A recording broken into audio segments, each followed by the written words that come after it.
Welcome back to Typically Unique. I'm Kim Aponte, and I'm here with my husband, Carlos. Hello. And on today's episode, when we left off with our timeline, we are back in the hospital because Aiden has relapsed. And if you or a loved one have ever battled cancer, you know that's your greatest fear. And now that that has happened, we are just terrified. And in this 6th round of treatment to try to get him back into remission. Yeah, we, had a little break there. We thought everything was going the right way. We had a little blip in his counts, and we thought, oh, it's just a blip.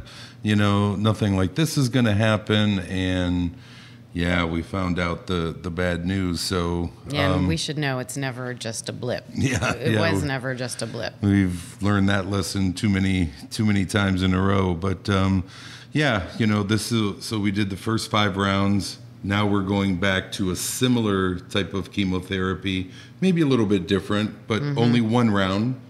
Yep. And then from that, we hope to get him in some type of remission so we can do a bone marrow transplant. Right. And what does that look like? Like what does remission under this circumstance look like? Right. So the doctors know now that he has relapsed, he has to have a bone marrow transplant. Like they have to do that. So you have to get no evidence of disease. You have to get rid of the cancer so that they can do a bone marrow transplant. So that's where we are at. All right. Well, let's hop right into it then. And this is January 6th, 2012, and day 24 we've been in the hospital. So we've been in the hospital. He's been getting chemo.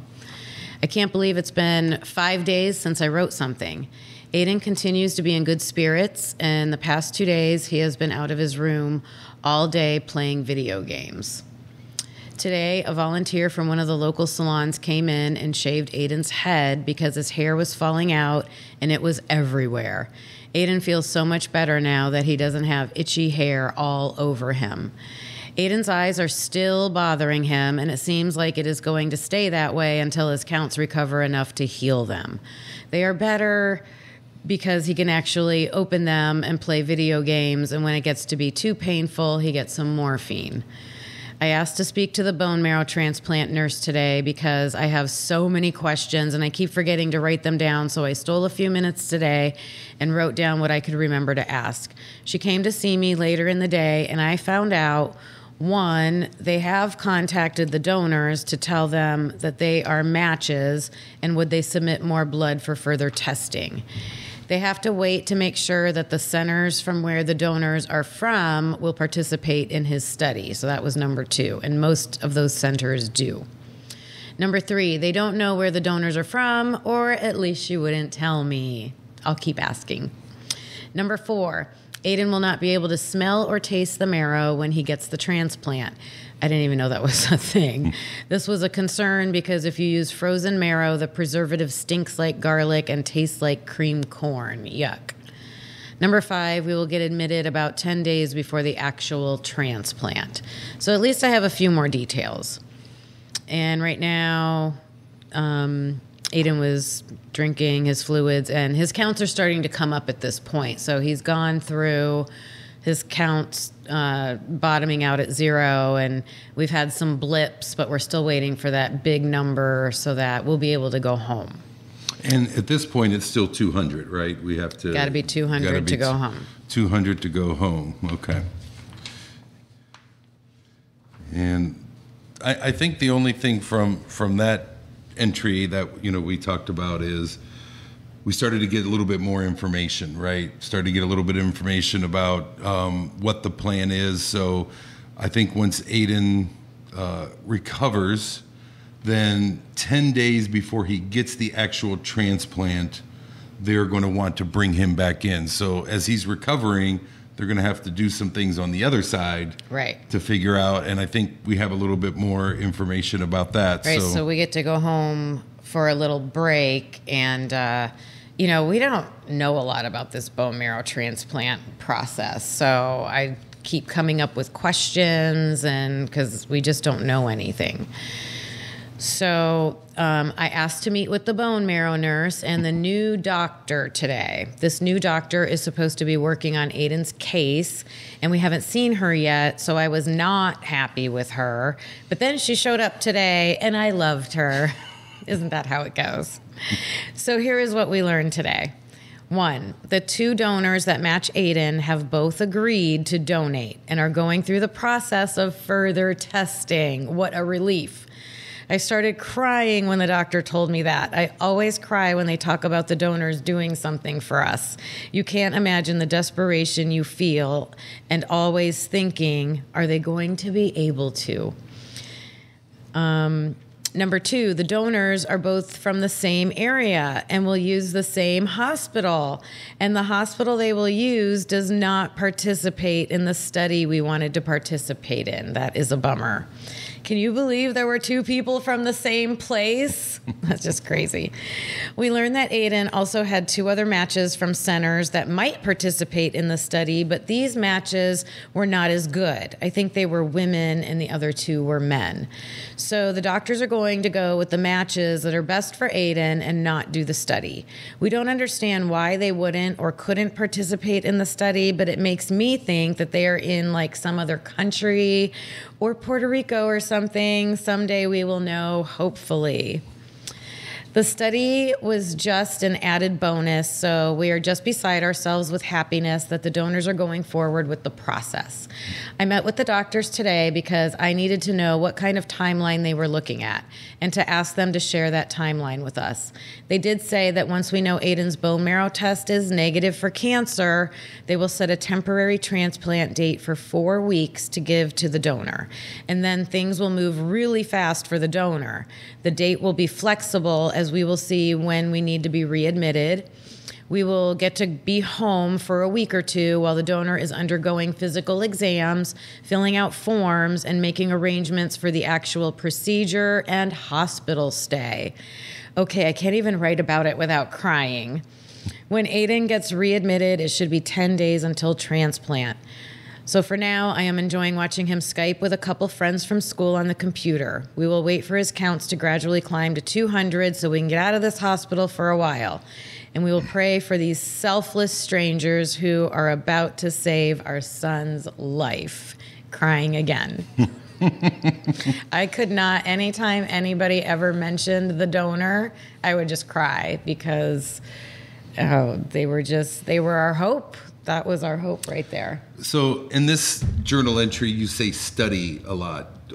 So explain the study. What study are you talking about there? Right. So because Aiden had 2 good matches, 10 out of 10. 10 out of 10 right. Perfect matches, they would be able to go in further and do tests, do more testing, do further testing to identify even more markers that would make one more compatible, make one more a better match than the other. And then they would choose that one. But right. Since they couldn't do the study there, we can't do that. So. Right. So, but it's kind of neat that they had 2 10 out of 10 matches. And then to maybe give Aiden just a little bit better percentile of, right. This kind of taking and everything working. They were going to try to find which one of these 2 could be just a little bit better, maybe by some other markers, which we don't know anything about. But it's a study that was ongoing at the time. Maybe there's more information about it today, but it was kind of a thing that they were doing back then. Mm-hmm. Also, we, of course, singularly focused on, getting Aiden cured of this, but a lot of our conversation, which was always doom and gloom, and how we're going to get things better, was about the donors. I think this was a really something neat that was interjected into our lives that we could think about in a positive way. So we really went a lot of back and just so grateful. Oh, so, yeah. That's unsaid, I think. Yeah. But what we were so focused on is trying to figure out who they were, where were they from, what made them a good match, what led them to do this, right? To put their DNA or whatever in the system to be part of this. To help a perfect stranger. Absolutely. And then we just got this whole thing because they kept teasing, like, are they overseas? Are they in the military? Yeah. Are they Hispanic? Because that was kind of a big marker early on. They for made us. that a big deal at the beginning. And it's important to note that, again, that they made it perfectly clear to us that the Hispanic population has a hard time finding a match in the bone marrow registry. So that's something that is needed. And even biracially too, right? Yes. Yeah, that was kind of a big thing. When we did our drive, they were like, hey, bring some of your relatives, Yes. Bring some of them Puerto Ricans. For that. So that's why we kept thinking that. We're like, they've got to be from, a Hispanic country. That's a Latin country. Yeah. So I also want to, if you don't mind, there were two of them, right? And they were from the same area. Yeah, that was just crazy that they were from so close of an area. They were using the same hospital, or they kept calling it a center too. So that was interesting. So we were going back and forth like, are they related? Are they twins? Right, Is it father and brothers? Father, son? What could it be? So I think that was kind of neat. And then we also thought, what is their process on the other side? What are they going through, right? I mean, we know what we're battling on this side. Aiden's battling, we're witness to, but we know what we're going through and all this. But what is going on their side, and how much are they pulling them from work, or from vacation, or from military service, their life, to come in and do this? So I'm curious about the other side. I think still to this day, I'm curious on the other side how that works. And it's important to note that when the doctors were talking to us about the transplant, there's two ways that the donor can do it. One is they actually go in, like there's a hospital stay, like they were mentioning, and they have to go into the bone marrow, just like when Aiden had all those tests, and retrieve the actual marrow from their bone marrow. Or they could do what is called peripheral, and they just pull it from your bloodstream, which is less invasive and easier to do. But you get the best chance from the actual marrow, which is a harder procedure for the donor. And that's what our doctors were asking for. Mm-hmm. So we knew that was going to be, that's a bigger commitment from that perfect stranger who's going to save our son's life. And before we go on, I guess a couple things. The other one was there was 8 for 8 matches, but they were two women that were 8 out of an 8 match, and then the 2 men were 10 out of 10 match. And the 8 out of 8 and 10 out of 10, we say perfect match. I think it even goes a little bit higher, but this was a great result for Aiden. 8 out of 8 and 10 out of 10. They could do the transplant with those numbers. But the women was a little bit maybe risque. Why? Yeah, they said it was better to have the male donor because they know that there's a complication that's very common after a bone marrow transplant that's called graft versus host disease. So Aiden's body would be the host, and the graft is coming from the donor, and your body will see that as foreign and fight against it, which will cause inflammation and all kinds of reactions with different organs and things like that. So it comes in different degrees. So you want to try to avoid that as much as possible. So for some reason they said having a male donor would be better. So, and I don't know if that's male, and if you're a female, then it's better to have a female donor. I don't know that. Yeah, maybe that's something we'll look up later, especially if we get some inquiries about it, and please interact with us, if you do have some questions about that, or somebody who's going through it. Yeah.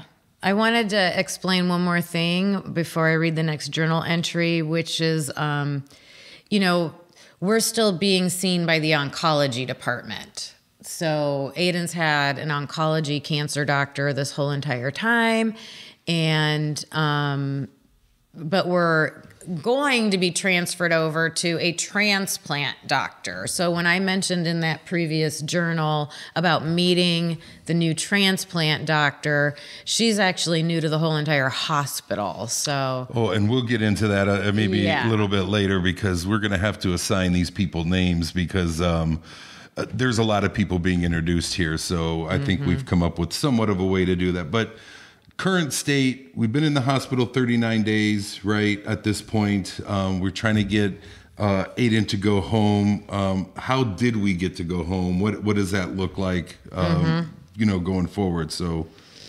So he did hit his 200 counts, and we got to go home, and this is day 40, and it was our first morning at home. Oh, well, we're there. It is nerve-wracking for me to come from the hospital where you have people checking on you constantly to home where you are alone to tend to meds and line flushing. But I know we will get into our own routine with all of that. Just the first night is a mix of relief and anxiety, constantly thinking, did I give him the right meds at the right times? And did we flush the line correctly? And did we do it on time? This morning, Carlos and I woke up early and we went in to flush Aiden's lines while he slept. Carlos did this one. I'll let him any time that he can. Aiden is used to sleeping through all the poking and prodding. Today's plans are to make pancakes for breakfast, unpack and do laundry, and maybe get to the store for some supplies, then relax at home. Aiden can't go anywhere until his counts get higher. We are supposed to be home for 3 to 4 weeks. When we were talking to the team about this, they said, well, we have to coordinate the timeline with the donor too. And people are in the military and overseas and stuff. Why would they use that as an example? That would be so awesome if the marrow came from a soldier.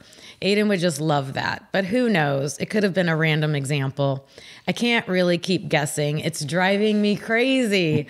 We are just eternally grateful that both donors are agreeing to go through the process to help Aiden, whoever they are.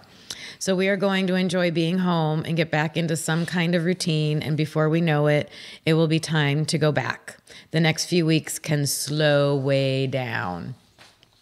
I'll update a few times while we are home because Aiden will be going back for the big bone marrow test to make sure the cancer is gone and have some other tests done to make sure he is healthy for transplant. So explain the big bone marrow test, because we've been through about 5 big bone marrow tests. Why is this the big bone marrow test after we've been through this so much already? Right. This is the test that we actually posted a photo the very first time he had to have it done because we had no idea what that was like. We did not do that for every single one, but as we were reading this, we were like, wow, he had so many of these done. And this is where they actually drill down into your hip bone and get in there and take a sample and look in there to make sure there's no cancer. And I was in the room, with the picture that you were talking about early on, maybe in episode 5, we showed that picture. So if you want to go back and take a look at that. It wasn't brutal, but it was just rough. And I remember thinking, oh my gosh, this is such a rough procedure. And they're kind of moving him around. He's jostling around. And actually, Aiden was kind of a big kid and he started to wake up during this, I was sitting right there and nurses were running down the hallway to bring some more Twilight or something he was using. I don't know. He wasn't completely knocked out, but, to re-inject him because they weren't finished with the test. And I'm like, man, he's been through this, 5 times now. And now this big test is going to reveal what? And what are the consequences of this big test? Right. So they have to get him into remission in order. There's no bone marrow transplant if you can't get rid of the cancer. So that's step 1 that we're trying to do. So we're at home. We're going to be going in for this test, and this is number 6 we figured out that he has had of this test. And they actually started having him go to the opting room to get it done. Thank goodness. He was put fully under, so we didn't have to worry about that trauma from the first time. So we're at home after this. Round 6 was every round got more brutal is the only word I can think of to him with the complications and side effects not complications, but side effects that he had. Right off the bat, as soon as he got the chemo, his eyes started hurting him horribly. So he dealt with that. They were giving him steroids right off the bat to try to ward off some of these side effects, and they call it roid rage up there, especially with the kids. Oh my goodness. Like I got kicked out of the room. He was mad all the time. And the chemo that they gave him this time made him look like he had a horrible sunburn on his face. Right. It was so bad. He got blisters, and he was just always having a cold washcloth on his face. I felt so bad for him. He went through a lot of pain with that round. Yeah. So we're at home, and we're getting ready to go in for that test. So I have the journal from that day. And this is now January 31st, 2012. Bone marrow test day and meeting with the transplant doctor. We arrived at the doctor's office at 9:40 for our 9:30 appointment. Oops. And I put stupid traffic. And first they took blood from Aiden to see where his counts were at. His counts were pretty good, higher than last time, which is an awesome sign. White count, I put his white counts, and he didn't need any transfusions. We left Aiden with his laptop in the patient room, and we went to the consultation room to meet with the transplant nurse and the new transplant doctor, who were both awesome. And here is what we learned. There are 2 male donors that have submitted all blood work so far for testing, and everything looks great so far for both. They were surprised that both tests look remarkably similar. We can only wonder if they are brothers. If the last few tests go well for both, then they will choose the younger one. If Aiden's bone marrow is no evidence of disease, then the tentative timeline would be to get admitted on February 13th, which is Carly's birthday. Can you believe that? And start the 10 days of conditioning before transplant. That means giving him chemo and other drugs that will kill all of his cells in his bone marrow. The tentative transplant day is February 23rd. Everything is tentative because they have to give these dates to the donor and make sure they work for them too. We learned about the complications that can happen from the different drugs and what meds they will give proactively to offset those side effects.